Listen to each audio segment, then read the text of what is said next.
அன்பான என் குழந்தைகளே, சத்தியத்தை நிலைநாட்ட நான் மீண்டும் வந்திருக்கிறேன். தர்மஸ்தாபனமே நான் தியேயம். நான் உங்களை எப்போதும் காப்பேன். அவர் எப்போதும் நம்மை வழிநடத்துகிறார். ஆம், என் பிரியமான துணைவிகளே, நாங்கள் எப்போதும் உங்களுடன் இருப்போம். வெற்றிவேல். முருகனுக்கு அரோகரா. அசுரர்களை அழித்து நீதியை நிலைநாட்டுவேன். தீமைக்கு ஒருபோதும் இடமில்லை. அன்புள்ளவர்களே, ஊரின் நன்மையை கருத்தில் கொள்ள வேண்டும். ஒற்றுமை இருந்தால்தான் வளர்ச்சி சாத்தியம்.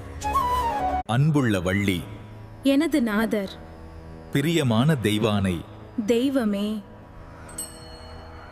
சமாதானமாக இருங்கள். உங்கள் சண்டையை விடுங்கள். நான் எப்போதும் என் பக்கத்தை பற்றி பேசுகிறேன். அமைதி. சகோதரிகளே, நான் இருவரையும் நேசிக்கிறேன். இதை தீர்க்க முடியும். சமாதானமாக இருங்கள். உங்கள் சண்டையை விடுங்கள். நான் எப்போதும் என் பக்கத்தை பற்றி பேசுகிறேன். அமைதி. சகோதரிகளே, நான் இருவரையும் நேசிக்கிறேன். இதை தீர்க்க முடியும். அன்பான என் மக்களே, அமைதி மற்றும் நல்லிணக்கத்துடன் இருங்கள்.